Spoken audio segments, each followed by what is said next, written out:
Buenos días con todos. Bienvenidos una vez más a esta sesión, cuarta sesión del seminario sobre la presentación de la teoría de conjuntos que forma parte del grupo de estudio de fundamentos de la matemática. Este grupo de estudio está organizado por la Asociación de Estudiantes de Matemática e Ingeniería Matemática de la Politécnica Nacional y los seminarios están organizados por el Departamento de Matemática de la Escuela Politécnica Nacional. El día de hoy, en esta sesión, vamos a tratar los temas de funciones y el axioma de reemplazamiento, para lo cual le doy la bienvenida a Juan Carlos Trujillo, nuestro instructor, para que sigamos con este seminario. Bienvenido, Juan Carlos, adelante. Buenos días con todos, muchas gracias, Andrés. Esta es nuestra cuarta sesión de este seminario. Bienvenidos para continuar con esta presentación de la teoría de conjuntos, cuyo objetivo, aparte de pensar en los fundamentos de la matemática y en la teoría mismo de conjuntos, queremos mostrar cómo la matemática cotidiana que manejamos está plenamente definida, construida sobre esta teoría. Es decir, con dos conceptos primitivos y una decena de axiomas fundamentalmente, podemos definir, construimos todo el universo matemático.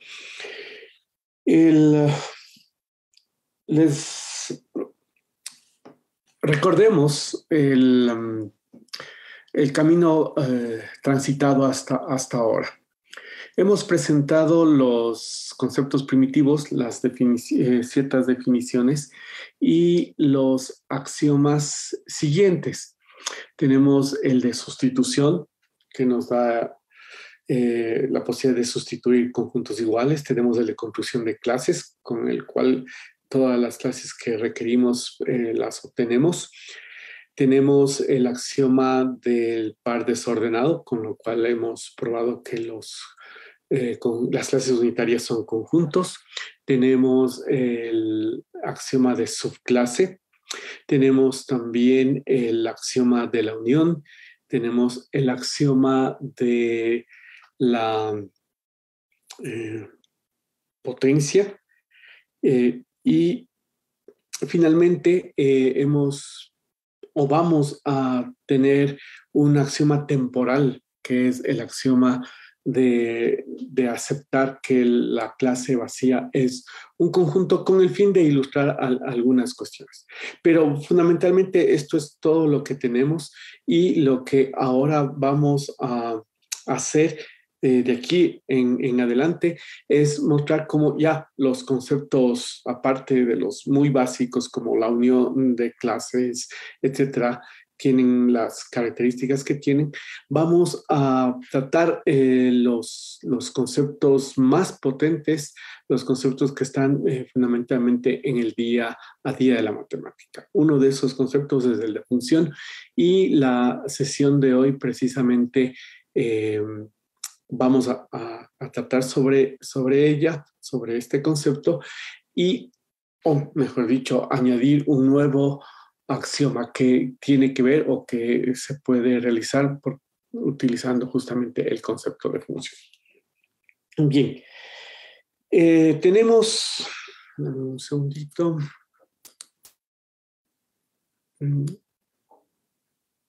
Ya, vamos un poquito más grande.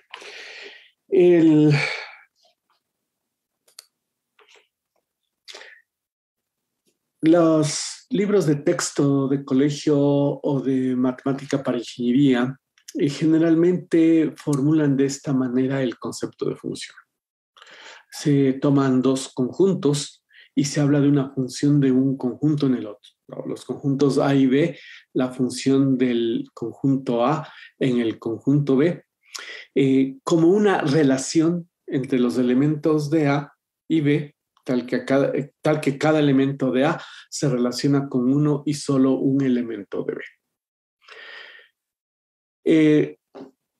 Esto, digamos, intuitivamente hablando, no es muy complicado siempre y cuando tengamos una idea de lo que es una relación y qué significa que un elemento se relacione con otro, que obviamente se va a entender cuando entendemos el concepto de relación. Lo que vamos a mostrar a continuación es precisamente que el la teoría que estamos desarrollando nos permite definir de manera precisa cada uno de estos términos, de estas palabras, de estos conceptos. Y vamos a insistir de manera permanente en este hecho, ¿no? El hecho de que todos los conceptos quedan perfectamente definidos, única y exclusivamente de los conceptos primitivos. Es decir, de conceptos que aunque aparezcan los no primitivos, recordemos que estos a su vez se definieron de otros conceptos que en última instancia se definen siempre a partir de los primitivos. Es decir, todo lo que aparece aquí definido en última instancia será algo de una clase y la relación de pertenencia. Por supuesto, sostenidos por los axiomas que ya por uno o varios de los axiomas que ya hemos presentado. Bien, antes de continuar también quiero hablar de las representaciones que solemos hacer de los conceptos. El papel de las definiciones que ya hemos hablado en otras ocasiones, y aquí voy a hacer un pequeño paréntesis.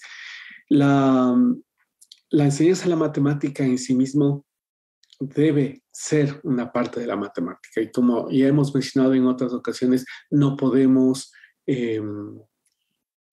enseñar matemática incumpliendo las normas de la matemática. En ese sentido, hay que tener claro que ciertas representaciones simplemente son recursos que tenemos para poder explicar. Y uno de esos recursos suelen ser los diagramas de Venn para representar funciones. Entonces, en general, solemos dibujar dos círculos, dos óvalos, dos regiones cerradas que representan los conjuntos A y B y poner puntitos para mostrar los elementos de A, poner puntitos para mostrar los elementos de B y las funciones las indicamos precisamente con una flecha del conjunto A en el conjunto B y la naturaleza de ser una relación de los elementos de A con los elementos de B, indicamos que este puntito que es elemento de A se relaciona con este puntito del conjunto B. Este con este, por ejemplo, y así. Entonces, la definición dice que cada elemento de A, es decir, todos los puntos que hemos dibujado en A tienen que relacionarse con los elementos de B y solamente con uno. Eso nos deja la opción de que hayan puntos en B que no están recibiendo flechas o que no son los que se relacionan con algún elemento de A. Y esto de un solo elemento nos dice que no podría suceder algo como esto.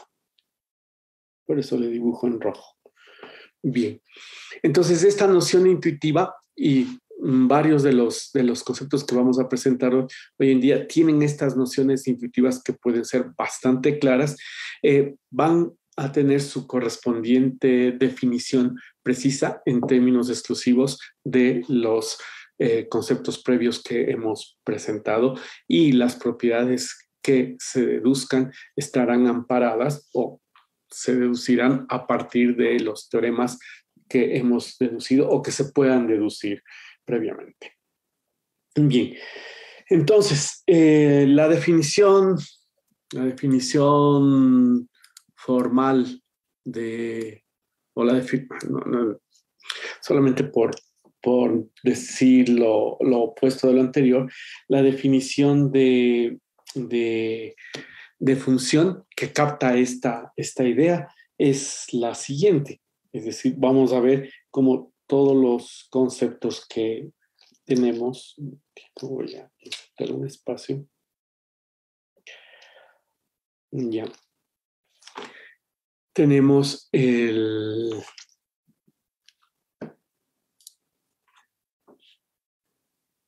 primero, para hablar de funciones, no es la única manera, vamos a tener siempre dos clases previas.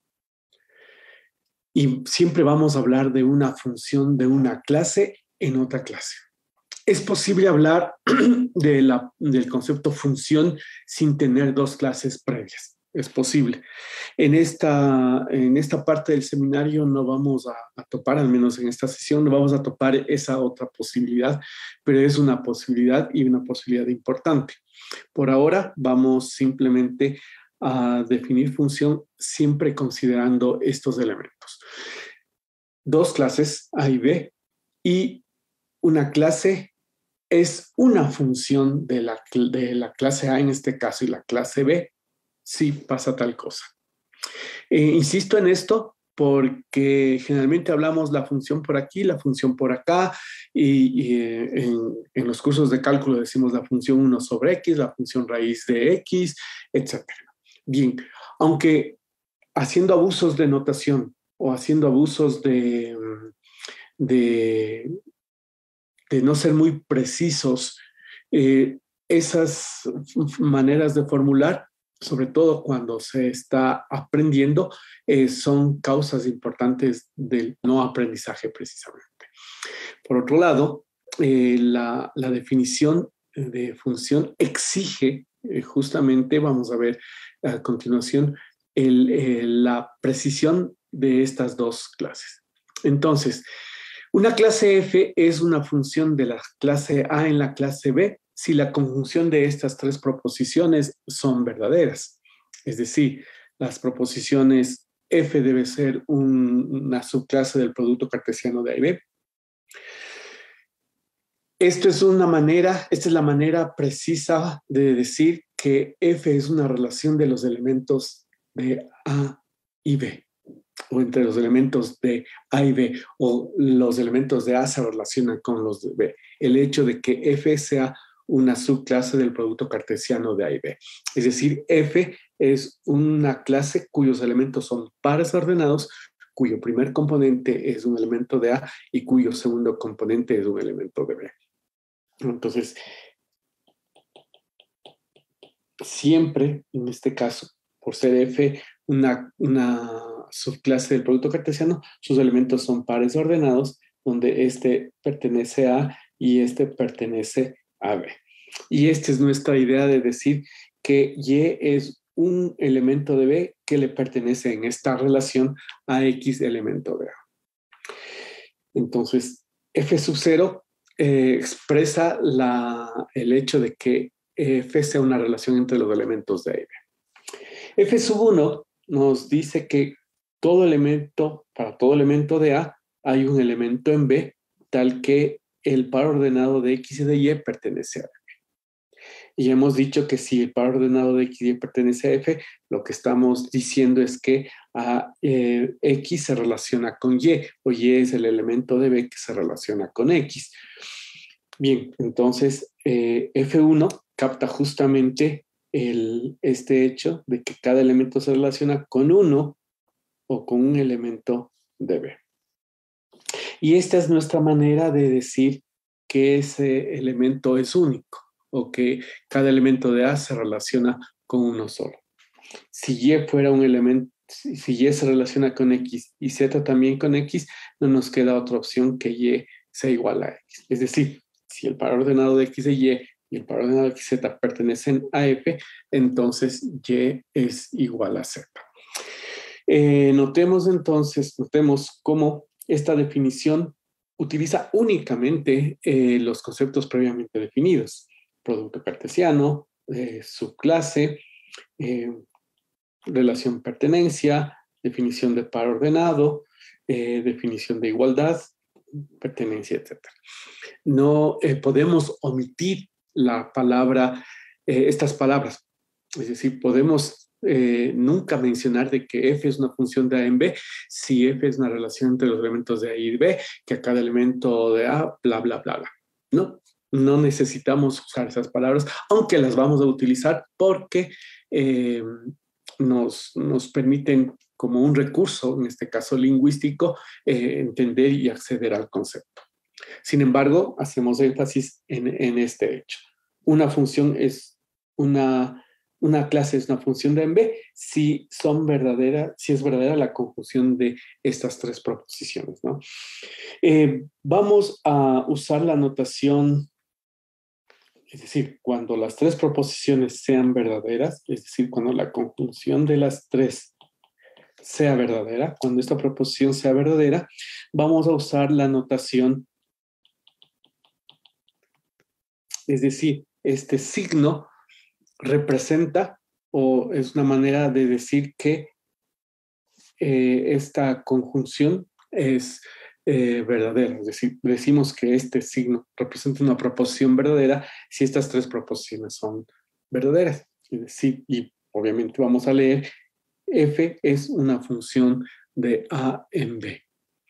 Bien, este símbolo no puede ser utilizado si las tres proposiciones no son verdaderas. Bien,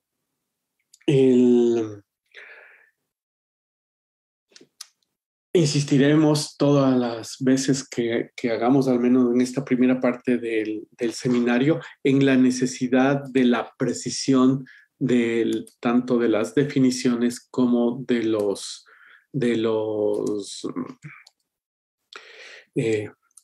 conceptos, ¿no? Entonces, la anotación que vamos a utilizar y las palabras que vamos a utilizar, a pesar de que se suelen usar otras, son las siguientes. Si tenemos que F es una función de A en B y X pertenece a, por F1, sabemos que hay un único Y en B que pertenece, tal que el par ordenado de X de Y pertenece a B. A este único Y le vamos a representar de esta manera.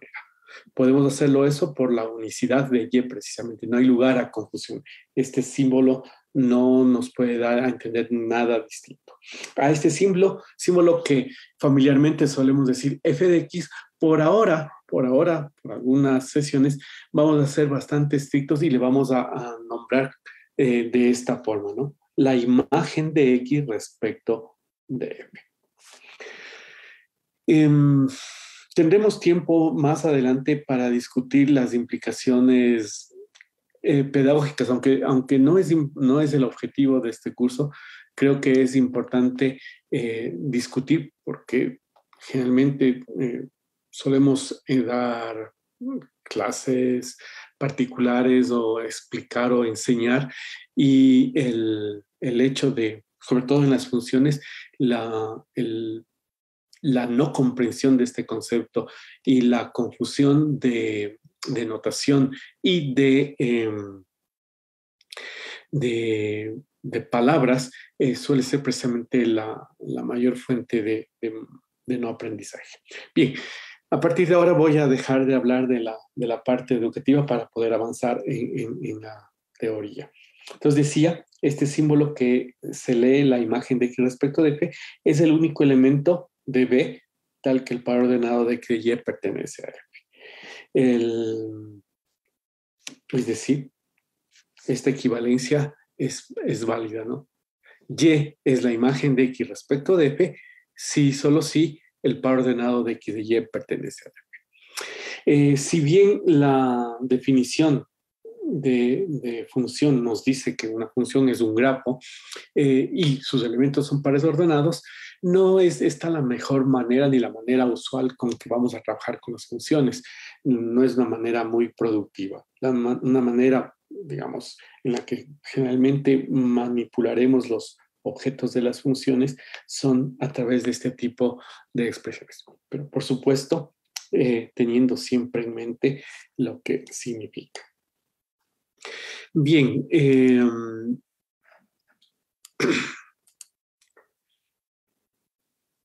Vamos a caracterizar algunas cosas, denme un segundito. Vamos a caracterizar algunas cuestiones de las funciones.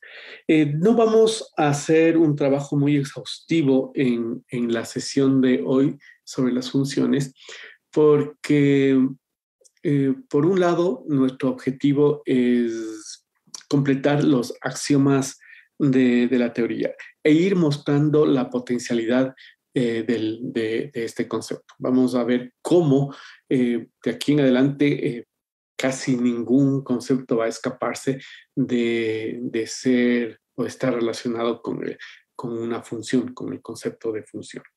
Bien, por esa razón es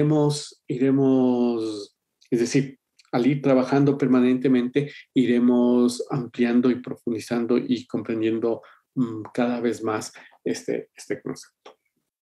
Bien, por otra parte, entonces,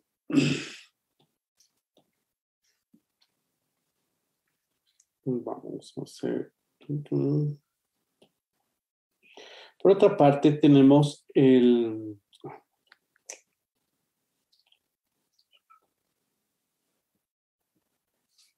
esta propiedad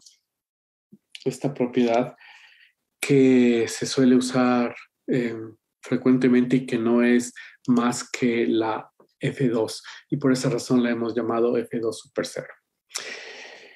Cuando tenemos una función de A en B y X e Y, dos elementos de A que son iguales, se suele decir como X es igual a Y, entonces la imagen de X es igual a la imagen de Y. ¿Por qué? ¿Por qué podemos decir eso? No hay ningún axioma que nos permita hacer esta afirmación. Es decir, no podemos decir le añado la F, ¿no? Esto es simplemente la unicidad de las imágenes. Veámoslo. ¿Por qué? Si X está en A, como F es una función de A en B, F1, la proposición F1, me asegura la existencia de un U tal que el par ordenado de XU pertenece a F. Y esto me dice que justamente U es la imagen de X respecto a F. Por la misma proposición F1 de la definición de función, existe un V tal que el par ordenado de Y y de V también pertenece a F. Es decir, V es la imagen de Y respecto de F. Ahora, dado que X es igual a Y, por el axioma de sustitución, el par ordenado de XU, bueno, haciendo algunos detalles, como ya mencionamos antes, el par ordenado de X y de U va a ser igual al par ordenado de Y y de V. Y de esta igualdad, de esta proposición, entonces, y el axioma de sustitución una vez más, concluimos que el par ordenado de Y y de V también pertenece a F. Eso significa que el par ordenado de Y y V pertenecen a F y el par ordenado de Y, perdón, aquí es U. Aquí es U. De Y y de U también pertenece a F. Entonces, como F es una función de F de A en B, por F2, concluimos que U es igual a V, de donde, junto con estas dos igualdades y la transitiva de la igualdad, concluimos que las imágenes de X e Y son, respecto de F, son iguales. Es decir, aunque F1 aparece aquí y aquí, digamos, la posibilidad de igualar U y V, o la imagen de X respecto de F y la imagen de Y respecto de F, está en F2. Y de ahí es lo que, o de ahí viene el nombre de la propiedad de F2 per 0.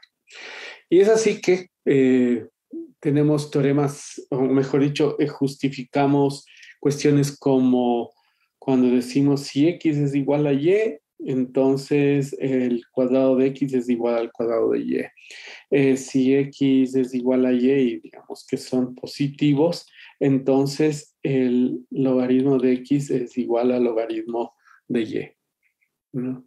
Entonces, esto no es más que porque el log, la función logaritmo o la función elevar al cuadrado, o sea, son funciones precisamente y satisfacen la propiedad f2.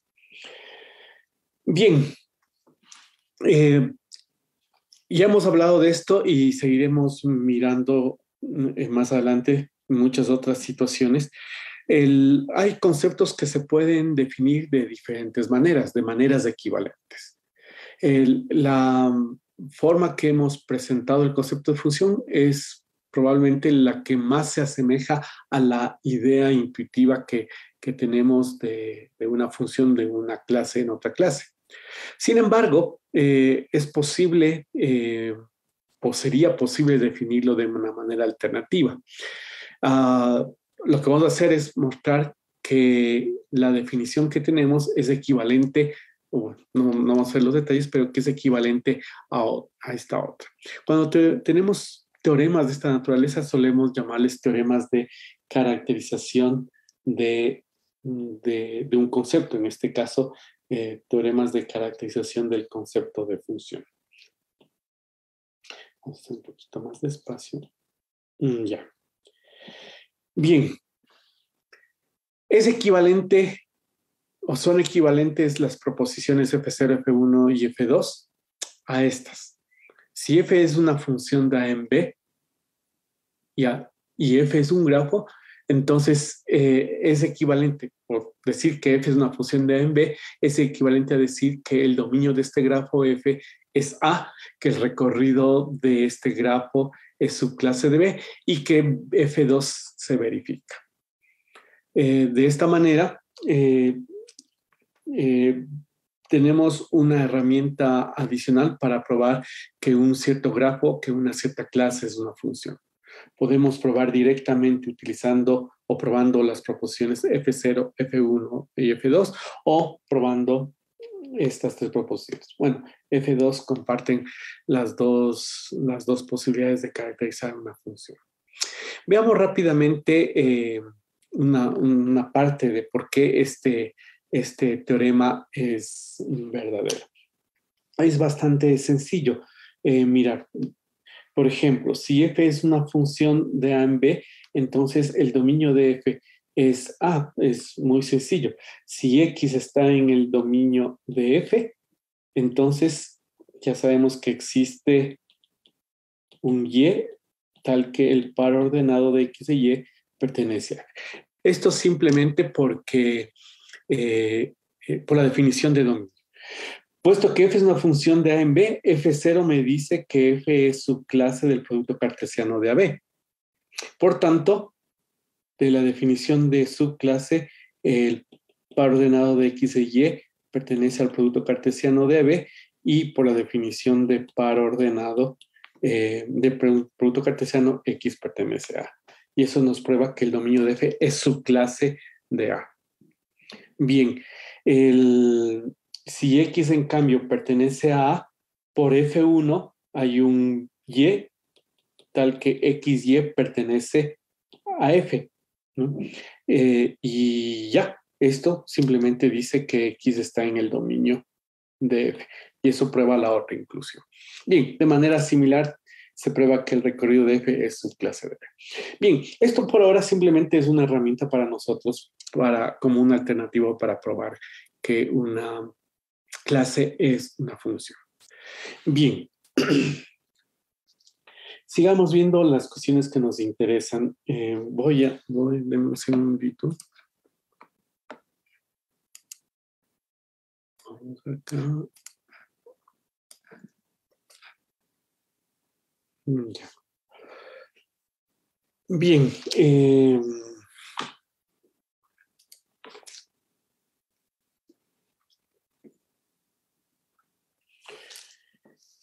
Este corolario es fundamental tener claro. Si f es una función de a en b, y voy a ayudarme con esto, con la representación gráfica. Hasta aquí hicimos.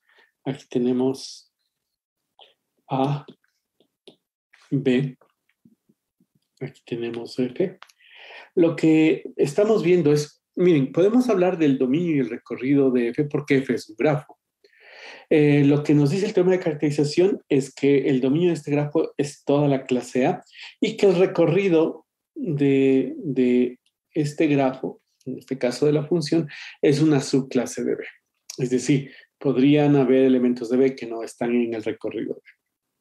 Bien, lo que nos dice este corolario es que si C es una clase que contenga el recorrido, les voy a dibujar algunas clases C. Entonces podría ser así, por ejemplo. Podría ser así. Podría ser así. Todas estas son clases C. Se afirma que f es una función de A en C. La única condición que estamos pidiendo es que el recorrido de la clase f está contenido en esta clase C.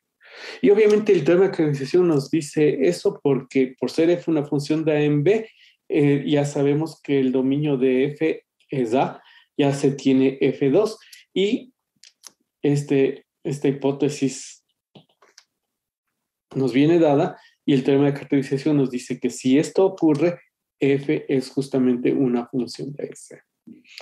Lo que estamos viendo, y esto nos va a traer no una complicación, sino un cuidado cuando hablemos del concepto de sobreyectiva, lo que nos está diciendo es que a esta clase que se le suele conocer como la clase de llegada de la función, puede tener cualquier conjunto como elemento, ¿sí? Siempre que contenga a todos los del recorrido del grafo R. Bien, entonces, por poner un ejemplo de los números reales, tenemos, por ejemplo, que esta función en la que me adelanto la notación, ¿no? Tenemos esta función a la que cada x le corresponde el cuadrado de x. F sigue siendo ella misma, no cambia si ponemos esto. O si ponemos esto. El grafo sigue siendo el mismo. Los pares ordenados de F no han cambiado. Es decir, escribir en lugar de B, C, donde C contenga el recorrido de F, no le añade al grafo F ningún par ordenado. Sigue siendo la misma función F. En este sentido, hago la insistencia o insisto en el hecho de que cuando hablemos de funciones, no vamos a hablar de la función, vamos a hablar siempre de una función de una clase en otra clase. Bien, el siguiente teorema nos caracteriza la igualdad de funciones. En principio no requeriríamos nada fuera de la definición de igualdad, es decir, f y g son clases y probar que f es igual a g sería simplemente aplicar lo que aplicamos para la prueba de dos clases, ¿no? Tomar un elemento en f y probar que está en g y tomar uno de g y que esté en f.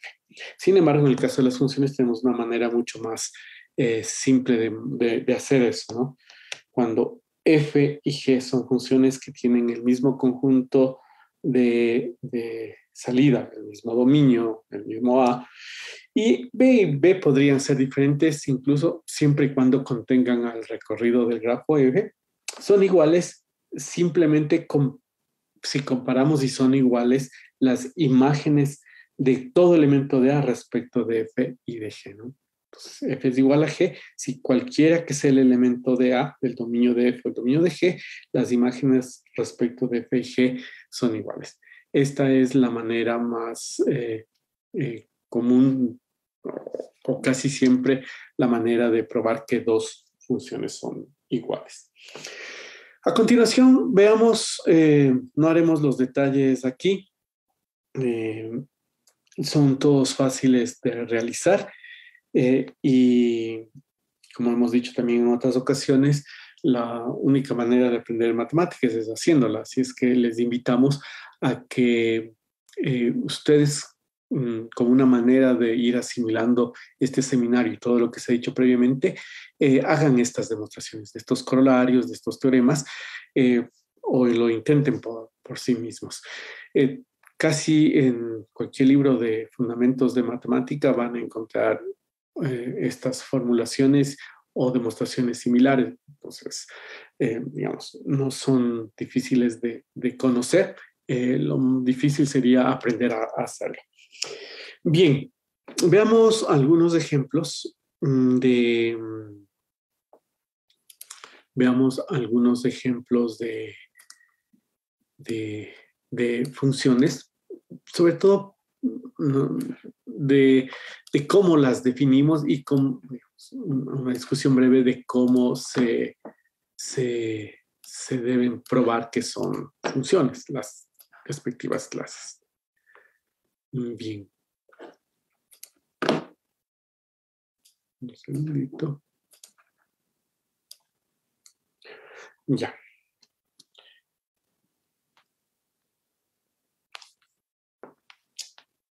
Bien. Dada la clase A, definimos la clase I sub A. Como la clase de todos los pares ordenados, tales que X pertenece a A y la segunda componente es igual a la primera componente. Bien. Lo que estamos afirmando que esta es una función de A en A, es decir, que I sub A es esto. Para probar esto, tenemos dos alternativas. Podemos probar que usando la definición, es decir, probar que las proporciones F0, F1 y F2 son verdaderas, o podemos utilizar el teorema de caracterización, es decir, probar que el dominio de I sub A es A, que el recorrido de I sub A es A y que y F2. Bien, en cualquier caso, las pruebas son muy sencillas. F0 se ve muy fácilmente. Los dos elementos del par ordenado pertenecen a A. X está en A y al ser Y igual a X, Y también pertenece a A por la suma de sustitución. F1, a cada X el que le corresponde es el mismo X.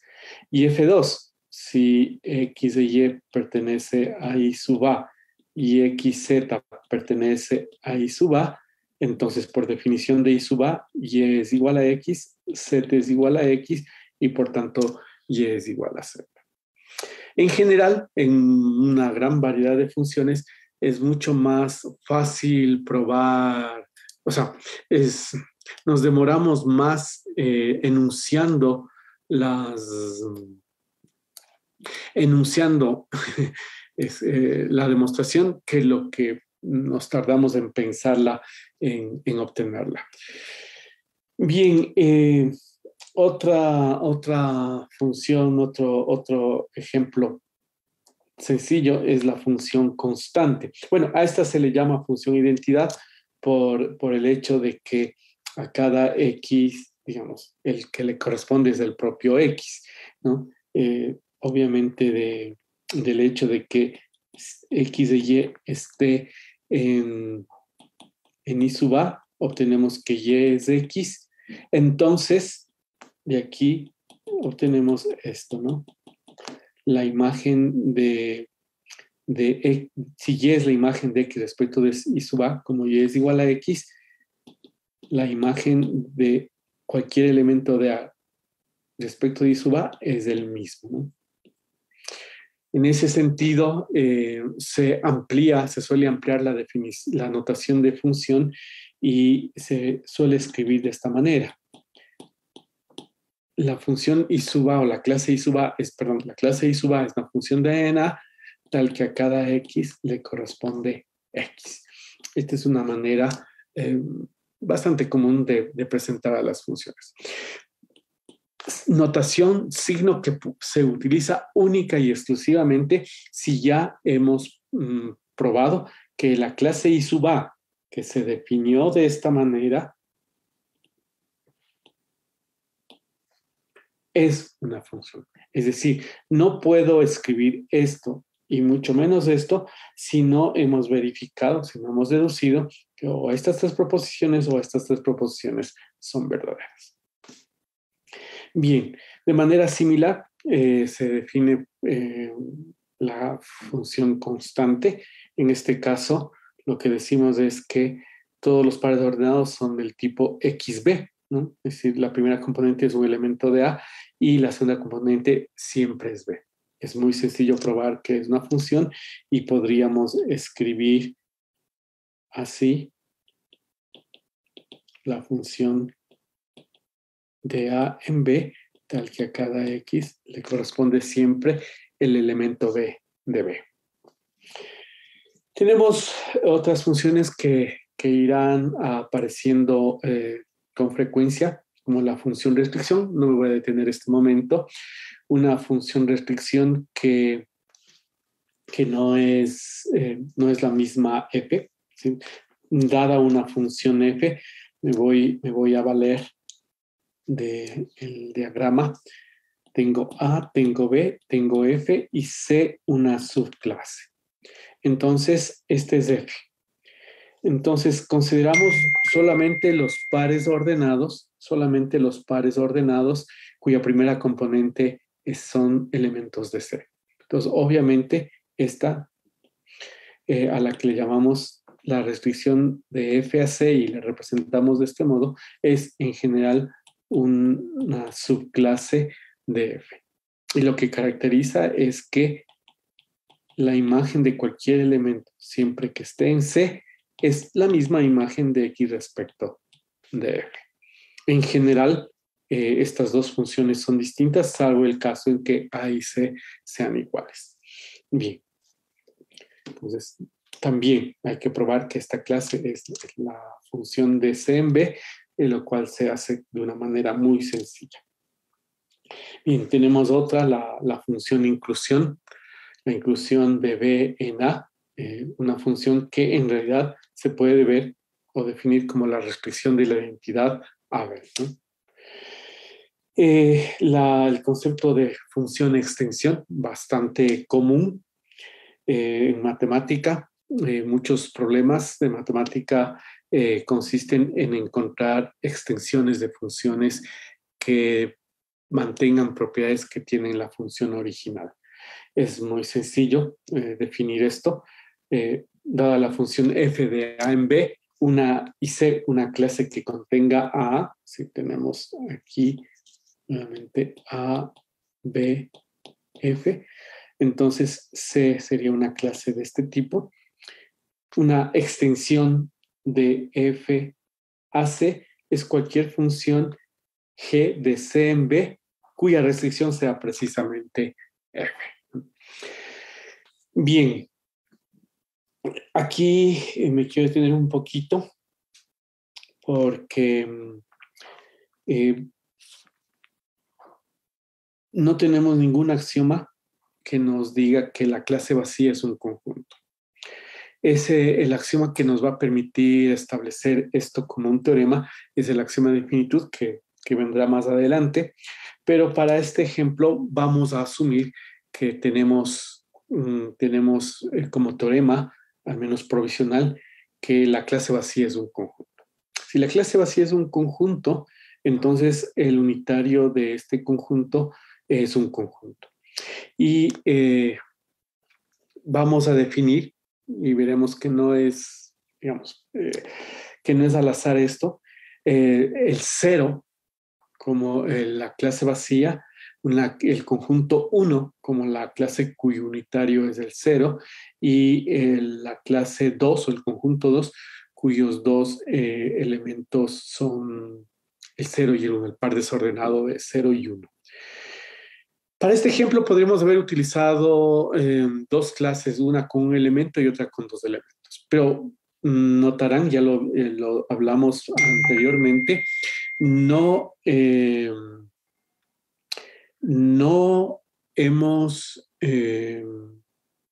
tenemos conjuntos hasta ahora. no tenemos. Lo que tenemos es clases, la universal, la clase de Russell, no tenemos conjuntos. El primer conjunto que va a aparecer con el axioma de infinitud es precisamente el conjunto vacío. Entonces, para adelantar un poco del trabajo que vendrá próximamente y que nos anuncia por dónde van a ir los números naturales, justamente, tenemos estas tres definiciones. Con estas tres definiciones definimos, aquí hay un error, una rata, aquí es disyunción. Definimos la siguiente función, o la siguiente clase, la clase de todos los pares ordenados que satisfacen una de las siguientes condiciones. Si X pertenece a B, Y debe ser 1. Si X pertenece a la diferencia de A y B, Y debe ser 0. Es muy fácil de entender usando el diagrama. Tenemos aquí el 2 con el 0, con el 1. Aquí la clase A y aquí la clase B. Si X está en B, cualquier X que esté en B, su imagen será siempre el número 1, y cualquier X que esté en A, su imagen será el número 0. Esta función se denomina la función característica de B en A, en el sentido de que es una herramienta que va a permitir distinguir los elementos de B, los elementos de A que están en B, de aquellos que no están en B. Entonces, nos va a distinguir muy fácilmente. Simplemente les etiquetamos a todos los elementos de A que no estén en B con el 0, a todos los de B con el 1. Esto, por ejemplo, es uno de los primeros ejemplos del uso de función. Es una manera de, si tengo un conjunto y dentro de ese conjunto de información, por ejemplo, un subconjunto con una información especial, y solamente quiero distinguir la una de los que tienen y de los que no tienen, una manera de hacer es esto, definir una función en el conjunto A, en donde a los que no están en B se les etiqueta con algo, en este caso con 0, y a los que están con 1. En ese sentido decía que podía funcionar lo mismo, sea estos conjuntos, que cualquier conjunto con 2 elementos. Bien, a esta función se le llama la función característica, y esta letra no es la X, sino la letra G, griega. También se suele escribir chi, ¿no? La letra que viene de característica. Bien, esta X es la misma de la T, ¿no? Es la misma de aquí. Bien, estos son dos ejemplos. Esta función puede ser, digamos, esta función que le representamos así, una función de A en 2, ¿no? Bien, demostrar que es una función este grafo tampoco conlleva mucha dificultad. Repito, va a ser más largo escribir y redactar la demostración que comprender y pensar en esto. Bien, vamos a cerrar, aunque teníamos planeado hacer más, pero vamos a cerrar ahora la sesión con 2 temas breves que van en relación a esto. Podemos definir funciones como hemos visto, como la identidad, la constante, es decir, clases específicas, o podemos definir funciones a partir de otras funciones. Por ejemplo, la restricción de F a C, la inclusión puede ser vista como la restricción de la identidad, la extensión. En este caso de la característica, aunque no se ve eso, es en realidad puede ser vista como una función de otras dos funciones. La función o la clase de los pares ordenados de x1 con x en b, podemos verle como la función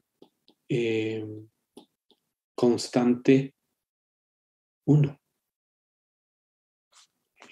Y la clase de los pares ordenados de x0 con x en la diferencia de b, lo podemos ver como la función constante 0 de a.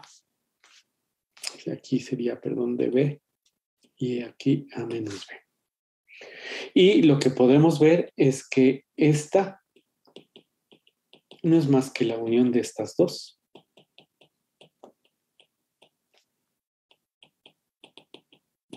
Y podemos ver que estos dos conjuntos, que son los dominios de las funciones constantes, son disjuntos. Y podemos probar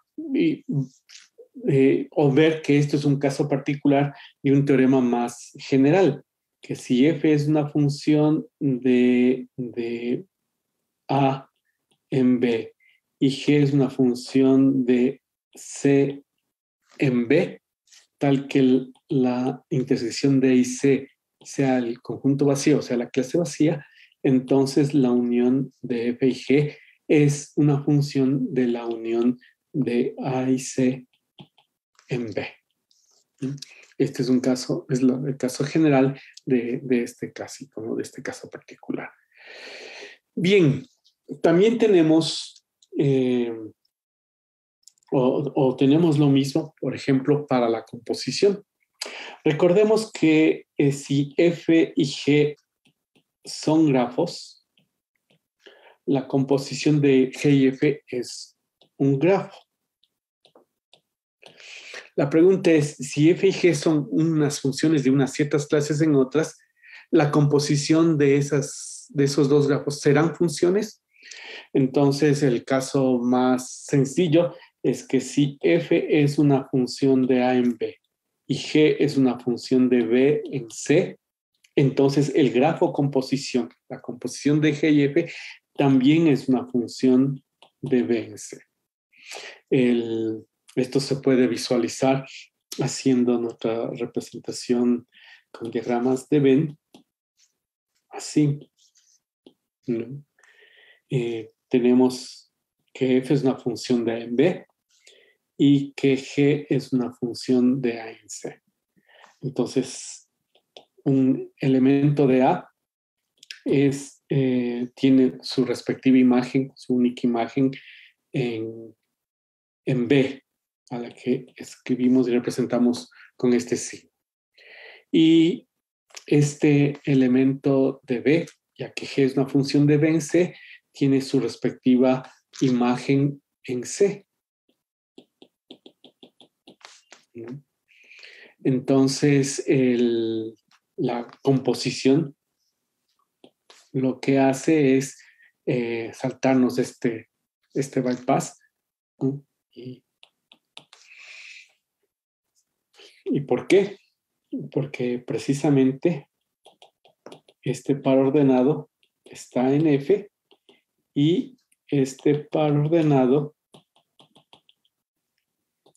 está en G.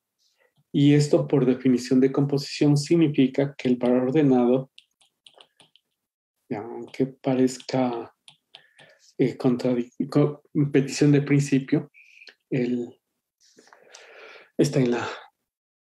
Podría haber utilizado en lugar de esto una y aquí una Z, ¿no? Entonces aquí estaría y aquí estaría Z. Esto nos muestra que si f es una función de b, g es una función de b en c, concluimos que la composición de g y f es una función de b en c, tal que a cada x la imagen es la imagen de respecto de g de x respecto de f. Bien, noten ustedes que en relación a lo que es cuando se enseña en los cursos de ingeniería en el colegio, se suele definir la composición.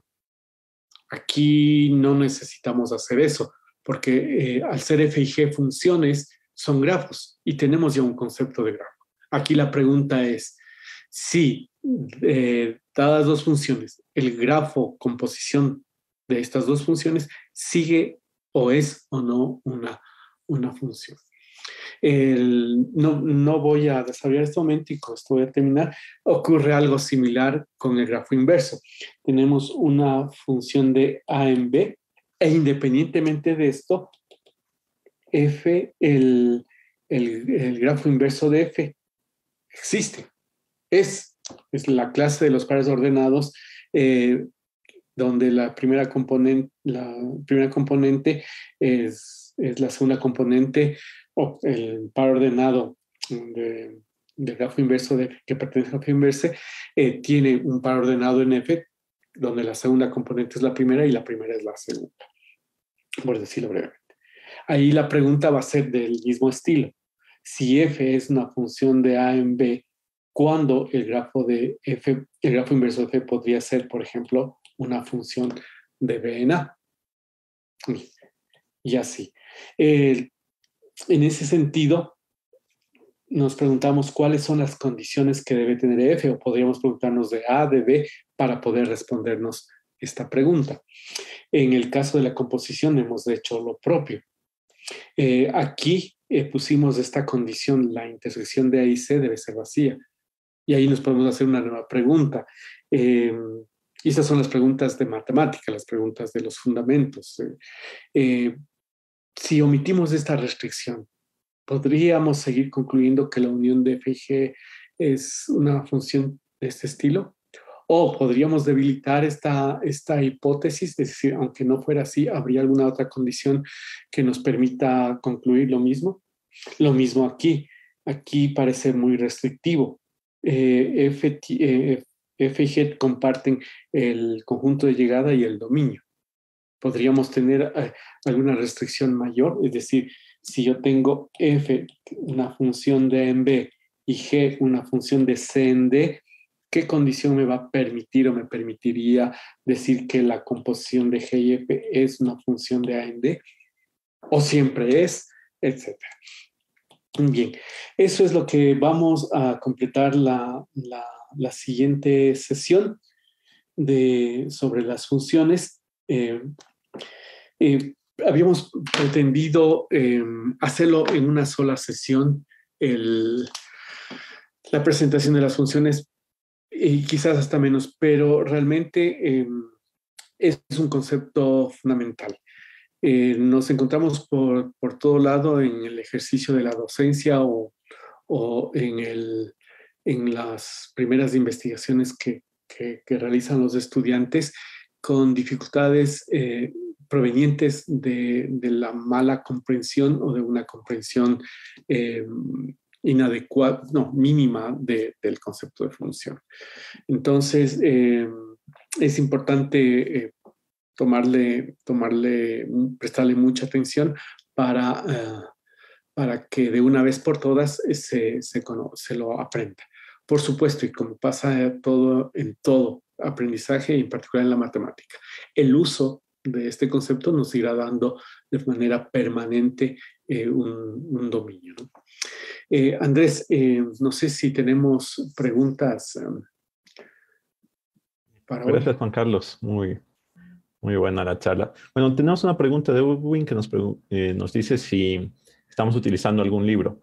Bueno, el libro base que tenemos aquí es el Set Theory de Pinter, pero a la vez Juan Carlos está generando el material que lo está proyectando, ¿sí? Y se los está enviando a las personas que están inscritas en el grupo de estudio de Fundamentos de la Matemática organizado por la Asociación de Estudiantes de Matemática e Ingeniería Matemática de la Politécnica Nacional. Para ser parte de este grupo, tienen que contactarse con ellos en sus redes sociales y semanalmente se les irá proporcionando el material que vamos generando para este seminario. Pero, como les digo, está basado en el Set Theory de Pinter, que es un muy buen libro para abordar la teoría de conjuntos. Esa parece que es la única pregunta que ha surgido en el chat. Ya. Bien, respecto de la biografía, vale la pena hacer un comentario. Bueno, una de las razones de hacer las notas es porque tenemos objetivos distintos al texto. Al texto ayuda a sistematizar, ayuda a la lectura. Pero hay otra cuestión importante. Cuando leemos un libro, tenemos que asegurarnos de leer primeramente las reglas con que el autor va a escribir y la anotación que va a utilizar. Pinter, por ejemplo, es un libro, creo que nos encanta a Andrés y a mí nos encanta el libro. Sin embargo, por ejemplo, hay temas de abusos de notación que no se explican. Para el matemático profesional o que ya ha aprendido mucho, esos abusos nunca son un problema, ¿no? Para los principiantes, esos suelen ser problemas y por eso es importante el leer con atención, es decir, prestar atención que hay abusos de notación, eso nos da un doble aprendizaje, es decir, tener claro el concepto y ver por qué puedo abusar de la notación. Es decir, no es solamente decir, quiere decir esto, sino por qué puedo violar una regla que el mismo autor ha impuesto inicialmente. Generalmente se suele decir, pero muchas veces, y a veces es el caso de Pinter, no suele indicar esos abusos de notación. Entonces, un buen ejercicio es detectar los abusos de notación y explicarlos por qué son buenos abusos de notación. Claro, gracias Juan Carlos. Bueno, creo que sin tener más preguntas podríamos terminarlo ahí. Nos estaríamos viendo en la siguiente sesión. Sigan las redes sociales del departamento y de la asociación para que estén al tanto de las siguientes sesiones. Muchas gracias a todos por asistir y nos veríamos en la siguiente ocasión. Hasta luego. Gracias. Chao Juan Carlos. Chao Andrés.